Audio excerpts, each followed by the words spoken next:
Why retail for you? And they were like, why are you here? You could be a mathematician. Can you imagine me sitting at a desk with a bunch of other people sitting at a desk, clacking away on my keys? Retail kind of brings a whole mishmash of misfits together. And for me, that's the most alluring part about it. When I left retail, I worked at a job that was Monday through Friday in the production capacity. So there was very little talking. And I almost died inside. I was like, this is not for me. I need people. That's actually what I missed the most when I left retail, was like that ability to care. This industry, these stores, these businesses, they're not gonna change if everyone who actually cares about people decides to go. We need to stay. Believe it or not, this is episode 17. Bro, what? Over the past 16 episodes, there have been no shortage of discussions around where retail is a challenge. The struggles that you've had in big stores and small, in different categories, different leaders. And we've also talked about the number of people who have left, maybe for good, the industry as a whole. And so my question for you today is, what's driving you right now? What is keeping you in retail? Why retail for you? And that's a big question. So if you want, I can break that down a little bit. And what I would love to do is compare what you talk about with what I think corporate thinks drives motivation. Mm-hmm. And it's not going to be the cliche, stupid, like, I'm not going to talk about pizza parties and beanbag chairs and like blah, blah, blah. No, they're smarter than that. They know that pizza is not the key to your retention and motivation. But I still think the things that they're doing aren't quite meeting the moment, even if they're well researched and even if they make sense on paper. So that said, maybe you can start with a story. Maybe you can talk to me about the last time you felt really lit up at work. Whoa. The last time I felt really lit up at work. So it's happened a lot recently. I think one of my favorite moments that's happened hundreds of times now in my career is actually when you onboard someone and they mesh with the team and you've trained them. And then there's that moment, and it's like a small moment. And this is so cheesy, but I try really hard to like hold on to it and remember what it feels like, where you realize that the person is perfect for your team and that they know what they're doing. Like, and it may be the fact that they are helping a client with something, or they're doing an operational task and they're doing it well. And then one of the coworkers is like, do you need help with that? And they're like, no, I got it this time. And, I'm kind of like standing off, just kind of like in my observational role. And I realize that all the pieces of the puzzle have come together.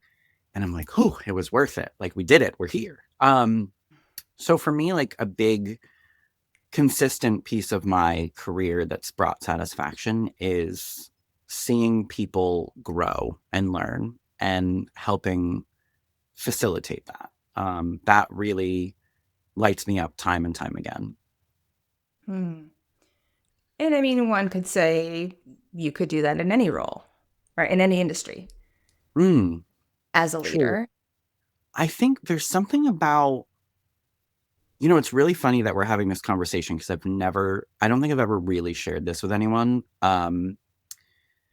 He'll be in the forthcoming memoir, I'm sure. But one of the things I like about retail is, to me, it feels so like brimming with possibility, even if it's not sometimes. And what I mean by that is, in the last almost 15 years, yikes, of being a store manager, I have seen many people become store managers themselves. I've seen people leave the industry and become writers for magazines. musicians, doctors, Rhodes scholars. Those are all real things that I've seen. And so to me, being able to work with people who like that inspires me to be inspired by employees who, especially like young people. Like I notoriously love hiring younger people. I like having a swath. I like learning from people in general.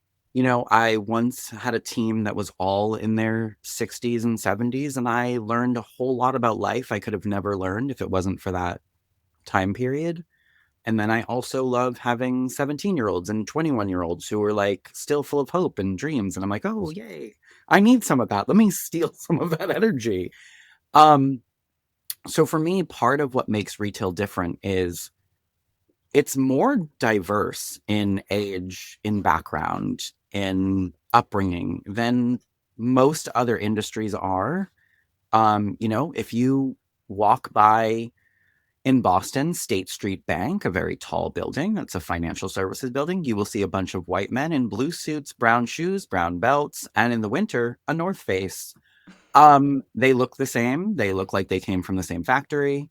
And so there's a lot of industries that are not as diverse, not just racially, but just in background and experience. And I think retail kind of brings a whole mishmash of misfits together. And that's for me, that's the most alluring part about it. The variety, Hmm. the variety of people, the variety of tasks, the variety of customer, the variety of day. Yeah, and I mean, I think in some ways that's like it's almost like addictive a little bit. I mean, I think when I met you, when I left and was like, I never shall return. Those days. I think one of the things that really like plagued my mind is like there's not a lot of industries that could can you imagine me sitting at a desk with a bunch of other people sitting at a desk and like clacking away on my keys? Like, first of all, I would get nothing done. Everyone who knows me knows that that is true. And not only am I getting nothing done, everyone around me, you're not getting anything done either. Um, because we're gonna talk. So retail is filled with things to do, things to say, people to talk to. There's a lot happening. It's very invigorating for the brain and the mind, I think. There's a lot of problems to solve constantly. I don't think that there's not another industry I can think of that has that mix. It's why, speaking of those 60 and 70-year-old women I worked with, this is going to sound like a weird humble brag, but I'll try to phrase it so it doesn't sound like that. But there were a couple of them who knew that I liked math and knew that I at one point in life like was going to school for different things, and they were like, well, why are you here? You could be a mathematician, you could be whatever. And I was like, trust me, I thought about it, but then actually do that mental exercise of Matt at a desk with a math problem. Uh-huh. It's not it's not collaborative enough for me. Like I want my mind to really be stretched, but I also want to collaborate. I want many people to be involved in the problem, and I want to talk. I mean, really, that's what it comes down to. I want to talk. It's really the driving force. Like if I can't talk, and I know that about myself because when I left retail, I worked at a job that was Monday through Friday in the production capacity, so there was very little talking. And I almost died inside. I was like, this is not for me. Like, I need people. I started like missing clients. I was like, you know what? If someone could just yell at me about a return right now, that would be swell. Um, Not actually, but I did miss the variety of the day. You never know what's going to happen. And I think at a really, really cheesy level, and I thought a lot about this when you posed this episode topic. And I was like, how am I going to say this that sounds sincere and not like I've been infected by like a corporate bug and now I'm just like regurgitating things that I've heard. But this is something I actually said to a friend of mine who was also an employee of mine. because he was asking me actually about, well, don't you ever want to like do something else? Like, aren't there other like goals, dreams? And I do have them, just so we're clear. Um, but one of the things I said to him was, I, in the last 15 years, have been able to impact many, many, many people's lives in hopefully a positive way. And to me, even though I can't see that anywhere, like I can, because I can, see where people make it and, where they go. And I know I was part of that journey. But even though I don't get a plaque for that, and no one's ever going to really know all of the things I had a hand in, like I know. And that's sort of enough. And I think in retail, there's an ability to affect people's days, both customers and employees, in a way that's impactful. And there are many jobs I've walked into the store and it's been like really toxic. And like they've had a lot of manager change, or like there's team strife. And I walk in and hopefully make it better. I think that I have in most scenarios. And then when I go, to me, I'm like, oh, I addressed that. I kind of like triaged the situation, got everything where it needed to be. And like that was my impact. And then in general, and I want to share the story because it was going to be a LinkedIn post. And then you said that we were going to do this episode. And I was like, ooh, I can just say it, which is a week ago yesterday, I was coming back. I can't even believe I'm going to get like emotional about telling this story, but it really illustrates to me what we've talked about purpose. Because I think one of the things we've talked a lot about is like purpose and what does that mean and what can companies do.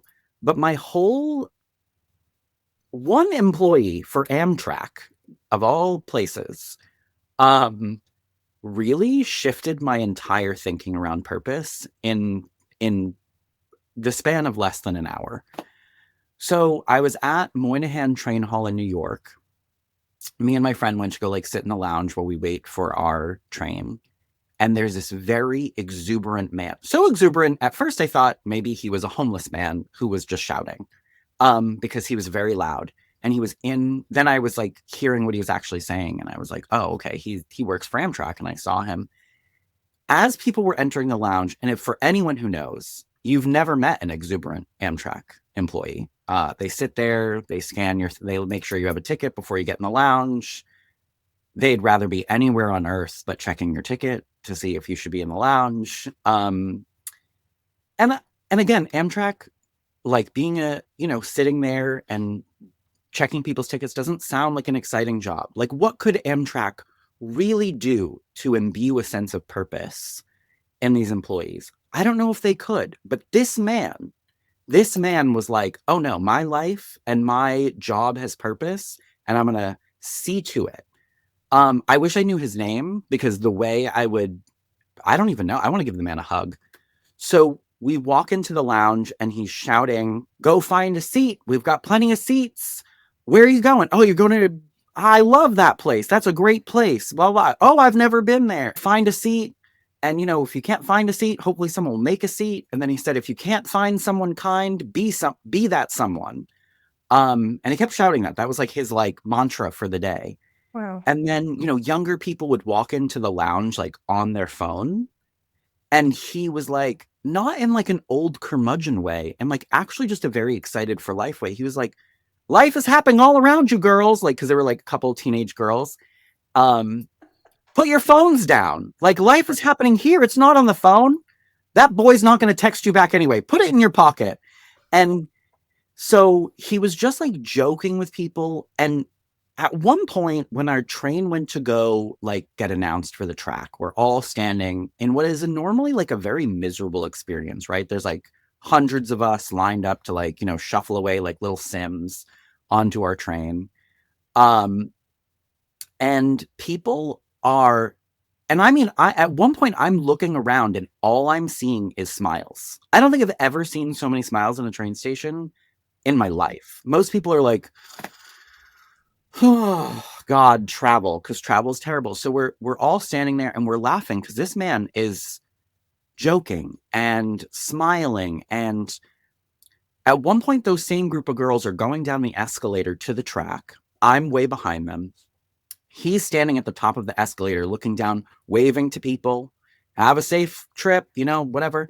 They're all on their phones again. They see him and they put their phones like at their waist level and smile. And he literally shouts to them, I'm proud of you girls. And so we're all laughing, like all of us strangers. I literally got onto the train and was like, wow, that man, that man took it upon himself and said, no, I'm going to take this job that to most people is like mundane and whatever. And he used his whole spirit to really make people's days. And I kept thinking, how many people in that line were having a terrible day for whatever reason? They missed their original train. They're going somewhere they don't want to go, family they don't want to see, a job they hate, whatever it is. How many people, or maybe they're with their travel companions and they're ending their vacation because it's Sunday and now they're like annoyed because they're like, oh, I'm still with these people. Um, how many people entered that train station with that experience? And that man really quite literally did what every company wants its employees to do with customer service. But he just did it because I think that that's the type of person he is. But also that man can like rest assured when he goes to bed at night, like my job has purpose. And it's not because Amtrak told him your purpose is to make people's day. It's because he chose himself. I will make sure it has purpose. And I'm still thinking about that. I mean, it's only been 8 days, but there's not been a day since that day where I haven't been like, I don't even know what to do with that man. That's just shifted something in me in a very profound way when it comes to my own, like, what is, because it's a conversation we have a lot. So obviously it's something I think about a lot. And I think there are definitely moments earlier this year where I unfortunately had to, replace a team. And there was a lot of days working alone. And I had some moments similar to that man where I was like, okay, all I can do is make clients have a great day. That's the only thing I can control. And it did improve my day today a lot. Mhm. Um, but I've gone off topic a little bit, but that really like hit me. And I think it really is something that has come up time and time and again that's kept me in retail as well, though, is those moments where you've impacted someone's day, whether it be a customer or an employee. And I'm going on a long-winded thing here, but I'm going to transition into another story real quick, which is there was a moment I posted about it on LinkedIn a while ago. It was when I was at Starbucks. I had an employee who had a panic attack. And I may have told this on an episode before, I'm not sure, but I took him off the floor while we were busy and we did some breathing exercises. We laughed at the ridiculousness of breathing exercises when you're having a panic attack. Yeah. Um, and I distracted him with my ridiculousness, as I often do when employees are struggling with something personal. It's not an effort to make it about me or to make light of what they're going through, but to like just sort of I'm ridiculous in so many ways. Use my ridiculousness to sort of distract and keep things, light if that's what the moment requires. And anyway, I remember the employees, we got back on the floor and one of the employees was like, oh, thanks for like taking care of so and so, that means a lot to us having witnessed it. And they were like, there were a few clients who were annoyed. And I was like, the customers are going to forget this one day where their coffee wasn't made fast enough. But hopefully he remembers what it feels like to be cared about more than producing coffee. And so for me, like overall, that's actually what I missed the most when I left retail was like that ability to care, really. And obviously, where you went, you were allowed to care, Yeah. but you weren't allowed to express it. Well, I wasn't allowed to express it. And I think when you're not in a leadership role, you're Mm. actually, and this is something that taught me in a way, which is when you're not in a leadership role, your ability to care and empathize with your peers is directly proportional to how much care and empathy is allowed and expressed by your boss. And I say that because if your boss doesn't really care about people and you want to care about people, it often means the work will struggle in the short term. Right? Like you're not, because while you're caring about a person, while you're stopping to listen, or just be there or give a hug or whatever, you're not producing for the machine. And if your boss doesn't care, that behavior could get you in trouble, or it could be seen as like you're just letting personal stuff get in the way. And so I think as a leader, you have the ability to show people that that actually really does matter. And if they ever need to like stop to care, that that's like allowed, like you get to facilitate that um, in a way that you just can't if you're not in a leadership role. Hmm. How about when you've had leaders who maybe aren't bestowing that care upon you? I don't care. I say, I, I'm not saying that like personally, I do care. Like I want my leader to care about me and to facilitate that. But I think as a store leader, my boss isn't in my store every day. So I get to make that call without them. I get to decide that I get to care whether they like it or not. I mean, which reminds me, when I first became a store manager, I had a series of bad managers. And I had some good ones too, but I had a lot of bad ones, but I also had a lot of friends who were also hourly employees who like would tell me horror stories. And I was like, it just leadership can't be this hard. Is really at, as my at my young like 23-year-old age, I was like, let me show these people how it's done. Um Sometimes you just need to be a little delusional. I think delusion is important in the best way. Mhm. So when I became a store manager at 24, I was like, okay, I'm going to prove to myself first and then hopefully to others that like I can care and we can make money and like it's not all that difficult. What I've proven to myself anyway, maybe not to anyone else on the planet, but you can care, you can get results. It's actually probably more difficult than I ever gave it credit for, but I that first job I was in, I had a new leader. So the person that hired me ended up going to a different company. I got a new district manager. He actually was like angry, or I don't even know if anger wasn't, I don't know like what sort of like lack of hugs he didn't get as a child that made him behave like this. But my team would often hug each other when they got on shift or change shifts. Like not every single person, but like there was just a lot of like genuine affection on my team, not inappropriate, just genuine care. And clearly he had never seen that in his life because it's lacking for him. And I hope that he gets the therapy he needs. Um, Probably not. But I remember him expressing to me that he didn't basically that it like made he was like, your team is too close. And I remember being like, okay. But so for me, it's like I just ignored his comment because I was like, the results you're getting, the bonus that you get because I have bonused, because at one point we had 5 stores in our district and we actually could see that like basically the collective P&L, which was amazing. I wish more companies like allowed access to it. So I could see that he was bonusing because I was making so much money. I was making up for the 2 stores in the district who were like negative comping. Mhm. And it made me angry that he couldn't see that I'm like, those hugs are giving you your bonus. So it's like, I never said that to him, but in my head I did because it's like, that's how you get your money, buddy. Like that hug you're seeing made whatever you're buying with that possible.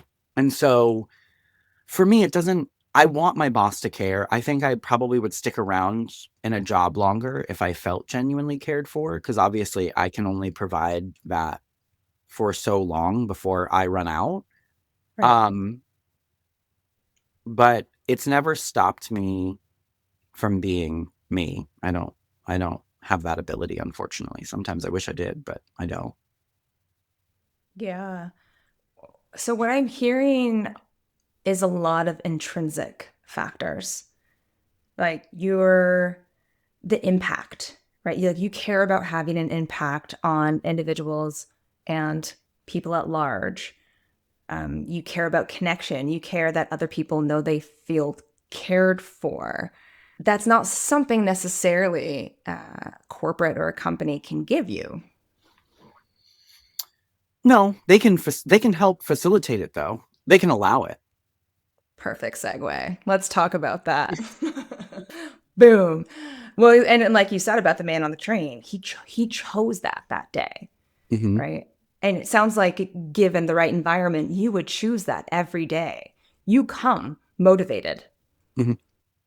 How do we make sure that companies can sustain that motivation and especially not erode and deplete it?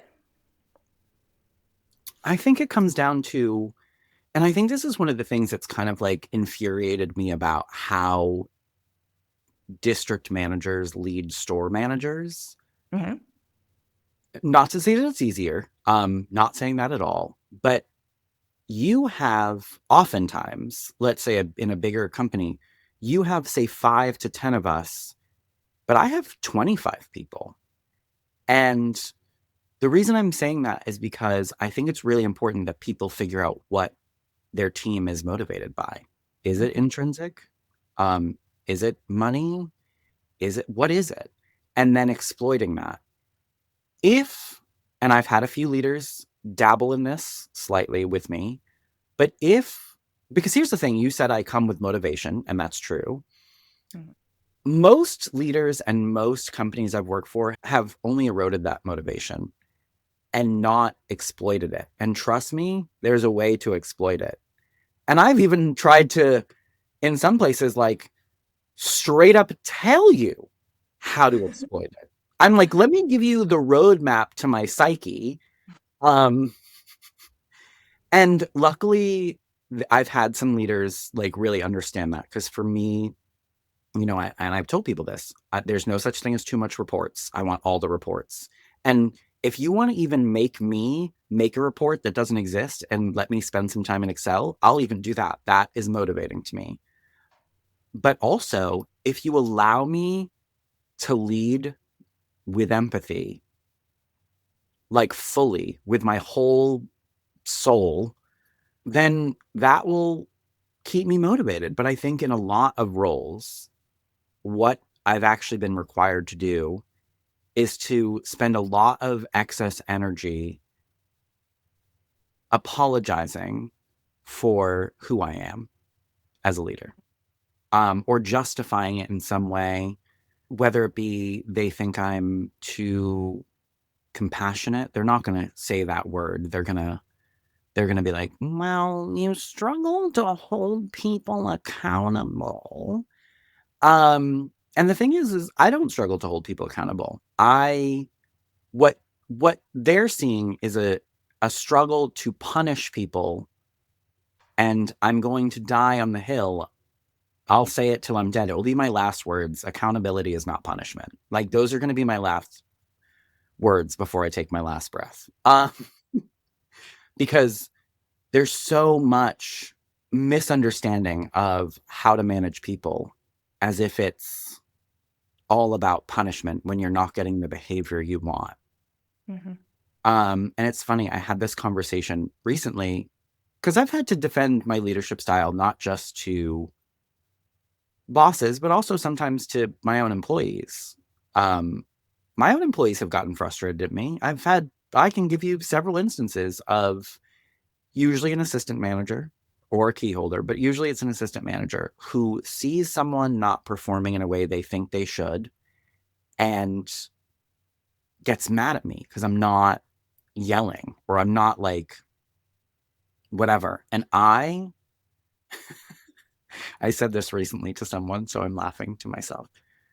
I said to someone who was making a similar complaint recently, and I said, "You're not going to change my mind. Not because I think I am the perfect manager and I do everything right, but because I actually give you the same amount of compassion and grace that I give this other person that you're complaining about.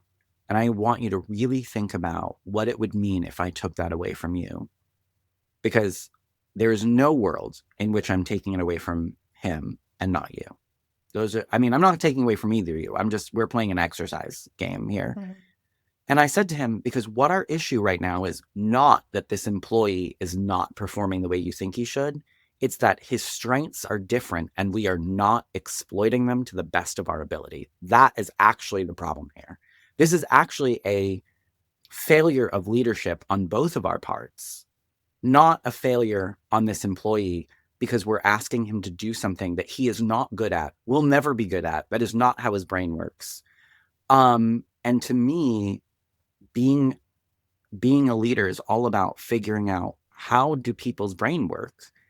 And to go back to my original statement, that's why district managers kind of bother me, because sometimes guys, sorry, not all the time, not all DMs, hashtag, but like, uh, is because if you only have 7 or 8 of us, you should figure out what motivates 7 or 8 of us. Because I have to figure out what motivates 25. Like in that way, your job is easier. You're responsible for more people overall, more money, bigger business portfolio, etc. But when it comes to because if you motivate the 7 of us, if you exploit that to the best of your ability, I'm using the word exploit because I think it's the best word, but I don't mean it in a negative way, obviously. If you figure that out, you don't even have to worry about the rest. That's the thing. And that's what I've really come to know in retail management. If I figure out what all your strengths are, and I have a good team that has many different strengths, which I try to build. Yeah. Everything else kind of falls into place.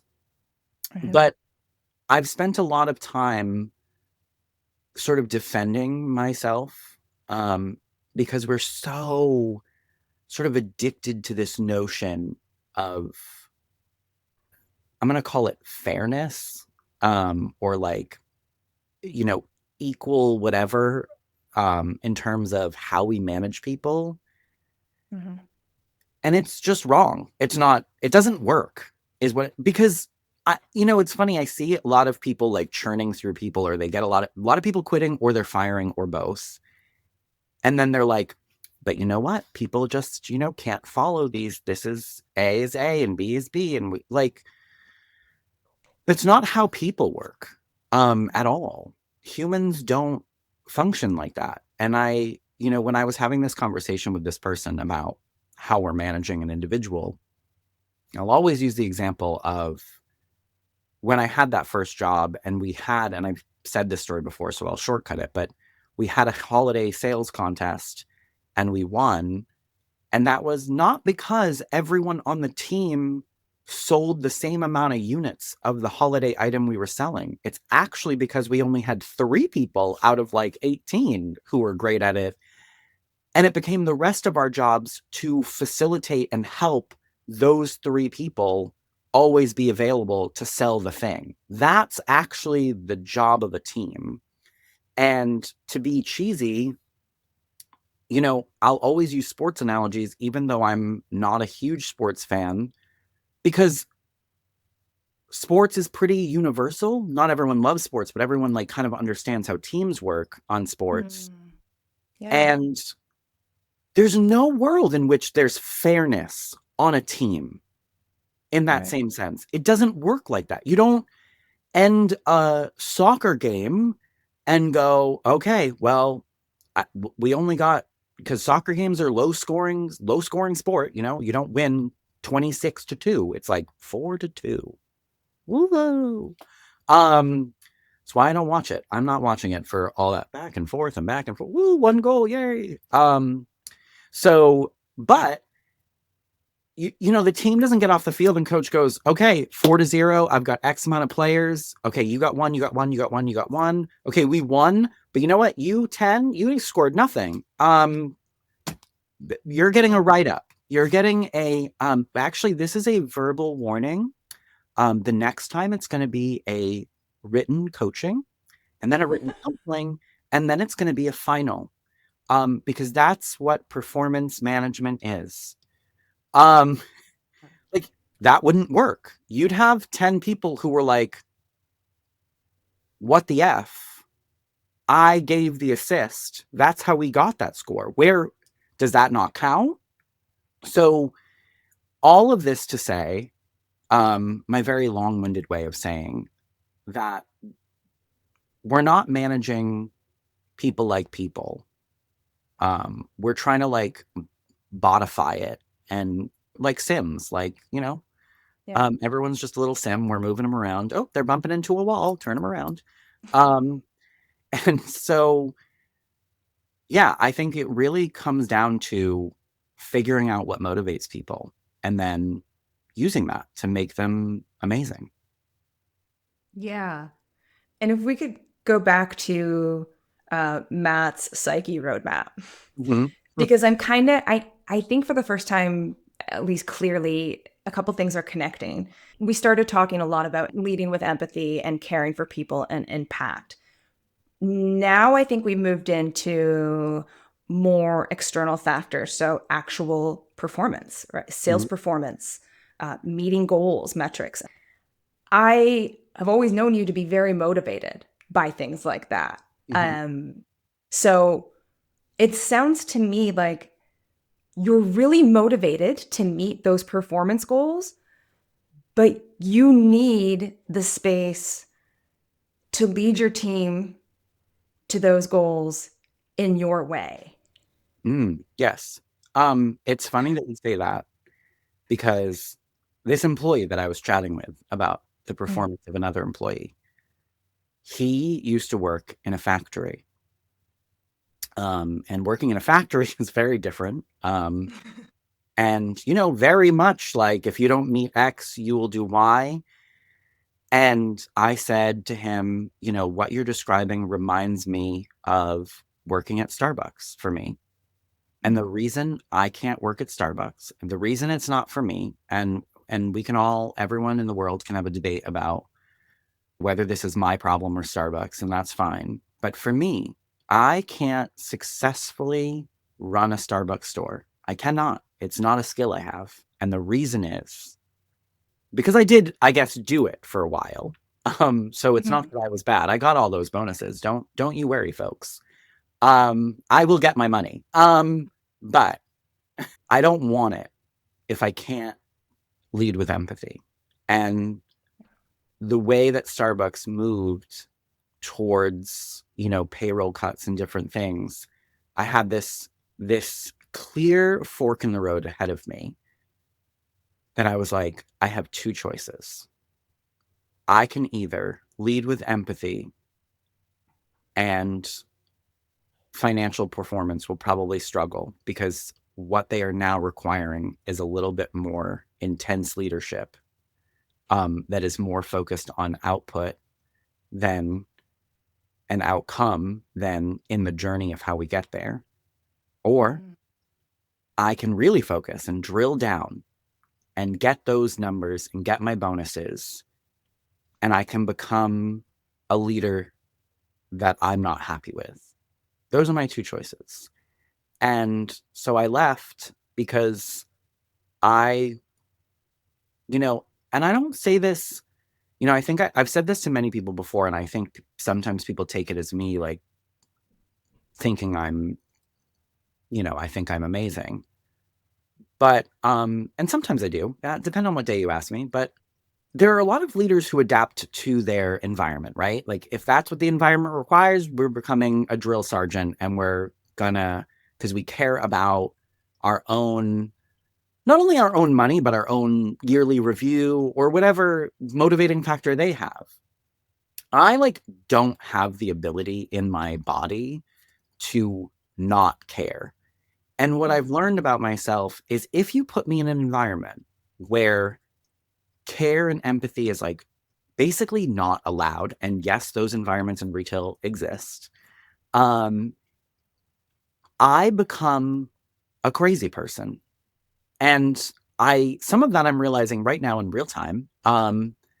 as you're asking me this question, because if you put me that environment, those are the environments where Matt becomes the leader that people think is a little too unhinged for the workplace, because I become even more outspoken. Um, I'm sending emails I probably shouldn't send. I'm saying things I maybe shouldn't say. I'm not screaming or anything, but it's like a pressure cooker for me that I don't enjoy, because as you're putting that pressure for performance on me, I'm looking around at how it's affecting people, and it's like eating my soul away. Because at the end of it all, and by the end of it all, I literally mean quite literally the end of my time on Earth. And I said this to that employee that we were talking about. And I said, you're so focused on like this one thing, which is, whatever. I get that. People get that way. But I'm like, what happens in the four walls of this building is not all that life is. And companies sometimes treat it like it's a sweater, it's a perfume, it's a pan, it's a coffee. Like, it shouldn't feel this intense. And if you scroll through the Starbucks Reddit page, or or the Kohl's Reddit page, or the Bath and Body Works Reddit page, all Reddit pages, by the way, that I read, I bet a lot of executives or professionally mature folks would be like, oh, well, these are like people who are losers, or they're whatever the case, whatever bad adjective you want to use. And really what I see is no workplace should feel like this. I shouldn't even be tempted to go to a Reddit page based on my job to whine with other people. But the fact that thousands, if not hundreds of thousands of people do, is alarming. And I think, to go back to your question, your connection is correct, and it's a connection I actually have made a long time ago. I don't know that I say it out loud a lot, which is, I will give you all the financial performance you want. What bonus do you want out of me? What comp do you want? Give me a number. I'll get there. But in order to get there, you need to let me care about my people. That is the agreement that we are making. And the second you ask me to not care about my people because the numbers matters more, I actually can't give you any of the numbers you want. And I'm just going to go. You can find someone else. And I imagine, maybe you can tell me if this feels true or not, but it feels like there are two sides to that. One, because your values suggest that you should lead with empathy. You're an empathetic, caring person. But then built into that is also autonomy. Leave me alone. Trust me to do this. I'm going to do it just this way. Yeah. No, I think that that's completely true. I also think the autonomy, and I'm not perfect. I'm learning currently in real time, Mm-hmm. in my role, how to let go of things that I can't control, that Mm-hmm. don't matter. And one of the things that I realized is, wow, I've gotten in a lot of like back and forths across my career about visuals, or maybe an operational thing I didn't agree with, Mm-hmm. or whatever. And I think I've reached a point now where I'm like, the only thing I'm willing to fight for is how I treat my team. Everything else I need to let go, because that's the thing that actually matters. And I'm actually wasting my own energy resources by, Mm-hmm. sort of being like, well, can't we put the sweater over here? Because I don't know, like, that's like me and my control issues, and I need to let that go. Throw it in the trash. Um, it's not Mm-hmm. important. But when you're telling me how I need to have a conversation with someone, or what um action step I need to take, that's where I'm going to be a yes man in all other categories, so that when it comes to my team, that's when you're going to finally hear me be like, so actually that's, not what we're going to do. And I think I've reached out to leaders before many times in how to handle employee situations, just to bounce things off of them. I almost never like the advice I'm given. Yeah. I almost never take it. It happened recently with this situation I'm referring to. I did not take the advice I was given because I was like, that actually, because in my head, and this might sound psychotic, but in my head, I was like, so that solves the problem, the advice I got, but it doesn't get my team to care about each other and have compassion for each other. And that's Yeah. what I'm really trying to get to, because then this problem never rears its head ever again. And I know that that's like being a therapist in some ways as a store leader, but I think a lot of mediation and a lot of employee like strife that we try to solve is through either like mutual punishment or like being like, well, you don't have to like each other, but you have to respect each other. First of all, I hate that sentence. Throw that in Right. the trash. And so I have spent a lot of time and energy in my career getting people to like put themselves in each other's shoes, because the other thing that I've learned is you actually can't lead with empathy if that's not what your team is used to, Hmm. or if that's not what your team thinks is possible. And I have had many employees who have thought it's not possible. Um, and then of course, sometimes my ego dives in there a little bit and is like, I will prove you wrong. When I got to Starbucks, there was an employee, I sat them all down, the key holders, there were 5 of them. And I was like, what is the thing you need from me? Like what needs to happen? And I got to one, the doubter of the group. There's always at least one. And he was like, accountability. And I was like, great. I love accountability. You might not like how I define accountability, but I like accountability. And it took him months to really understand that, like, you didn't have to run around like writing people up to get better performance. And to take it all the way to the most extreme, because I really want people to really think I'm nuts by the end of this episode. If someone told me I had carte blanche to do anything I wanted when it came to managing people, there would probably be no write ups ever at all. And that probably seems like the most wild, liberal, woke, I don't know, throw all the adjectives you want at me, people in the comment section. But I I believe that conversations can get us where we need to go. Just really honest, one on one. I mean, I have gotten people to realize a job is not right for them and to quit Yeah. without ever having to write them up, and just being really real, Sure. and saying, do you think that this is for you? Like, I want you to succeed because I genuinely do want everyone to succeed. I think that those conversations are only possible when people really do believe that you want the best for them. Mhm. But I've I've gotten some people to quit, um, without, oh, and here's your first warning, and here's your second warning. And it's not because I'm lazy, because trust me, that conversation takes a lot more out of me than any amount of like me signing a piece of paper and making someone else sign it.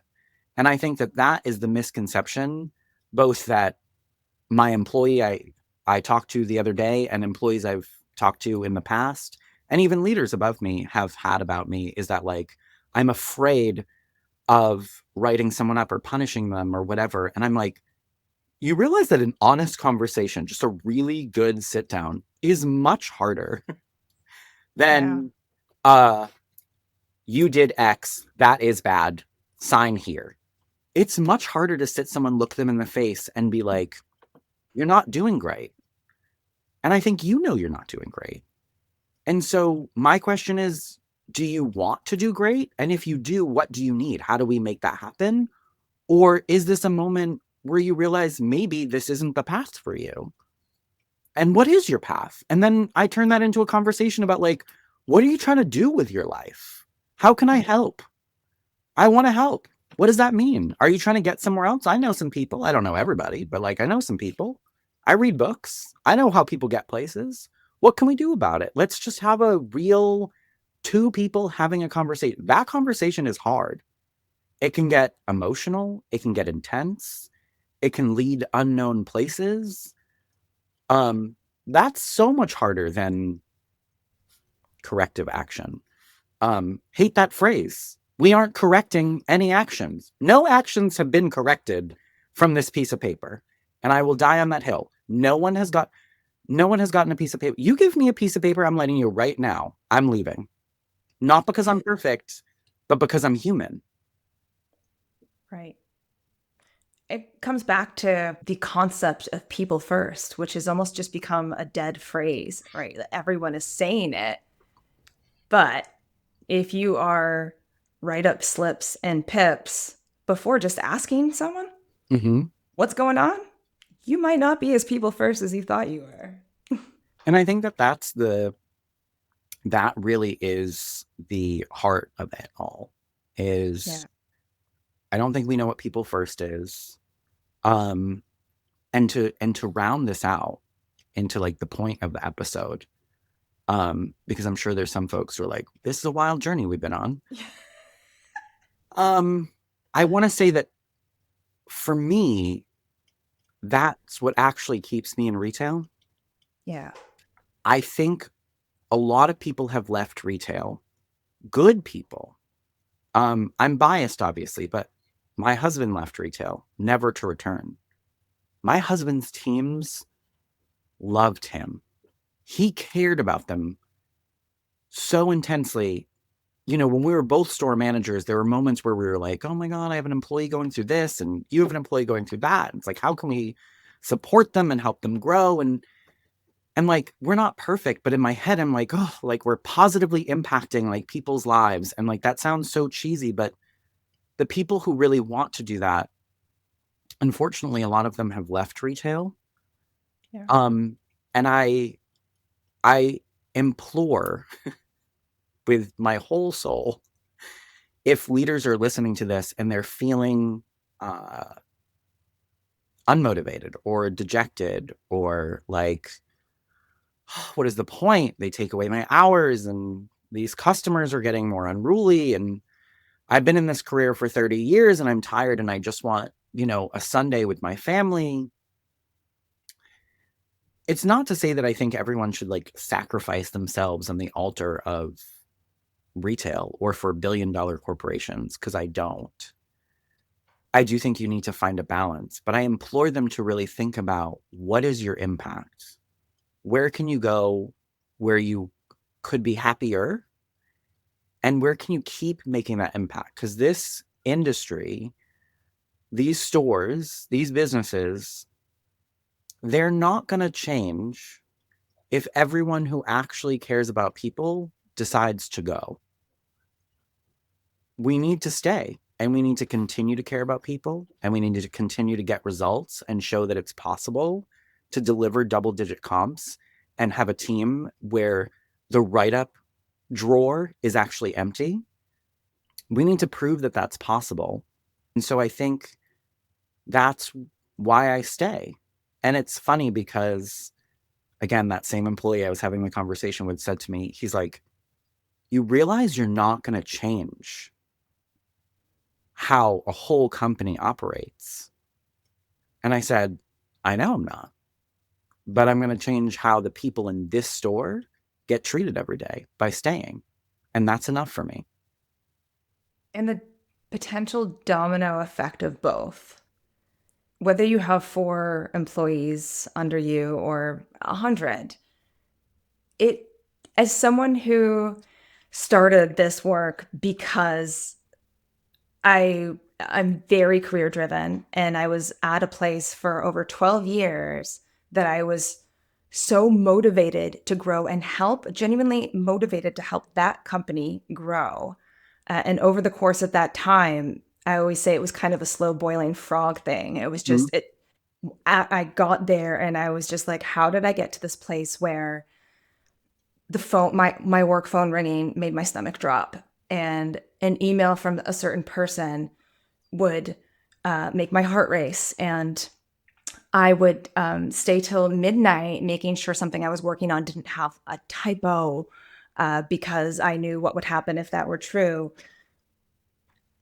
The change in my whole person from working at a place like that was night and day.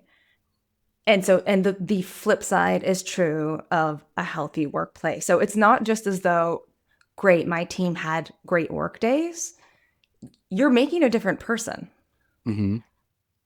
So it's just like the domino effect. And then those people ideally are going and touching people differently and making different people.